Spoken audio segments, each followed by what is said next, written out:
ماہ سیام سے ایک دن قبل اور عید کے دن ہم ایک جیسے ہوتے ہیں. جہاں ہم رمضان سے ایک دن پہلے کھڑے تھے، عید کے دن بھی ہم وہیں کھڑے ہوتے ہیں.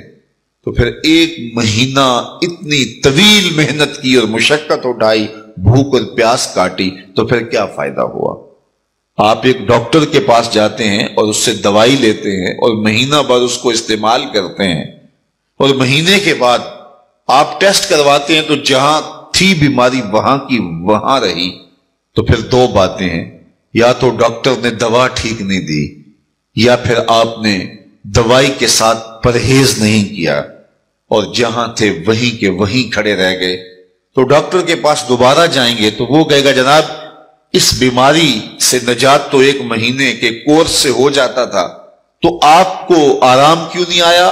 آپ نے پرہیز نہیں کیا. تو آپ اس کو کہیں کہ جناب ہم دوبارہ مجھے ایک کورس اور کروا دیں، لیکن پرہیز میں نے پھر بھی نہیں کرنا. تو ڈاکٹر کہے گا کہ نہیں جناب چھٹی کرو. اگر دوائی لینی ہے تو اس کے ساتھ جو احتیاطی تدابیر میں بتاؤں گا ان کو اختیار کرنا ہوگا. لیکن اگر کوئی شخص پھر دوسرا مہینہ کھاتا ہے اور احتیاطی تدابیر اختیار نہیں کرتا اور پھر ڈاکٹر کے پاس جا کہتا جناب آرام نہیں آیا، تو ڈاکٹر پھر اس کو کہے چلو دوبارہ لے لو، تو وہ تیسرے مہینے بھی کھائے، چوتھے مہینے بھی کھائے، ساری زندگی بھی کھاتا رہے، احتیاطی تدابیر نہیں کرے گا تو جہاں صحت تھی وہیں کی وہیں رہے گی. ماہ سیام آیا، پورا مہینہ دوائی لی، اور عید کے دن جب ٹیسٹ کروایا تو جہاں تھے وہیں کھڑے تھے. یا تو پھر دوائی ٹھیک نہیں ہے، میرے رب کی دوائی کس طرح ٹھیک نہیں ہو سکتی؟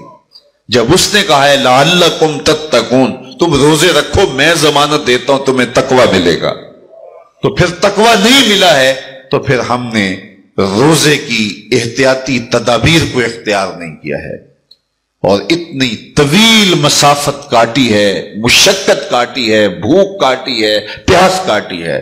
لیکن اگلے سال ہم پھر آئے تو ہم پھر اسی طرح وہ مشقت کاٹنے لگے اور احتیاطی تدابیر ہم نے پھر اختیار نہیں کی. تو صاحبو یہ ماہ سیام زندگی میں ایک بار پھر آیا ہے، اس کو احتیاطی تدابیر کے ساتھ گزارو.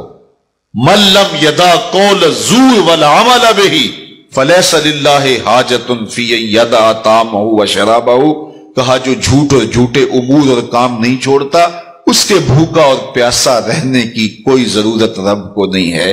وہ روزے کے ذریعے سے تمہاری تہذیب نفس کرنا چاہتا ہے، تمہارے من کو سنوارنا چاہتا ہے، تمہارے اندر کی غلاظتیں دور کرنا چاہتا ہے، لیکن تم اس کو احتیاطی تدابیر کے ساتھ لینے کے لیے آمادہ نہیں ہو تو کاٹتے رہو، ہر سال مشقت کاٹتے رہو.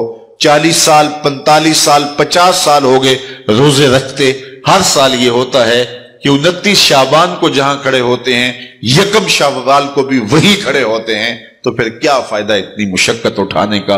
تو ماہ سیام زندگی میں ہمیں ایک بار ملا ہے، ایک بار ذرا اس کو احتیاطی تدابیر کے ساتھ گزار کے دیکھیے تو آپ دیکھیں گے کہ یہ روزہ کس طرح من کے اندر روشنیاں ڈال دیتا ہے اور کس قدر تقوی کا نور نصیب ہوتا ہے. تو زندگی میں اس ماہ نور، ماہ سیام رمضان المبارک کو پوری احتیاط کے ساتھ، پورے حزم کے ساتھ، اور جو بتائے گئے اصول و ضوابط ہے ان کے ساتھ گزاریے. آنکھوں پہ بھی پہرا بٹھائیے، خیالوں پہ بھی پہرا بٹھائیے، سوچوں کو بھی آوارہ نہ ہونے دیجیے، رزق بھی پاک لیجیے، اور زبان پر بھی کوئی ایسا جملہ نہ آنے پائے جو رب کی ناراضگی کا سبب ہو. خیال بھی نہ بھٹکے، نظر بھی نہ بہکے، اور ایک ایک عمل زندگی کا خوبصورت ہو، منظم ہو، مرتب ہو، اور ادھر 30 روزوں کی بھوک ہو. اور پھر نتیجہ کیا ہوگا؟ میرے رب نے وعدہ دیا ہے لعلکم تتقون، تمہیں تقوی کا نور نصیب ہو جائے گا. تمہاری زندگی ایک عجیب کیفیت میں ڈھل جائے گی اگر تم روزے کو اس کی حقیقت کے ساتھ گزارو گے.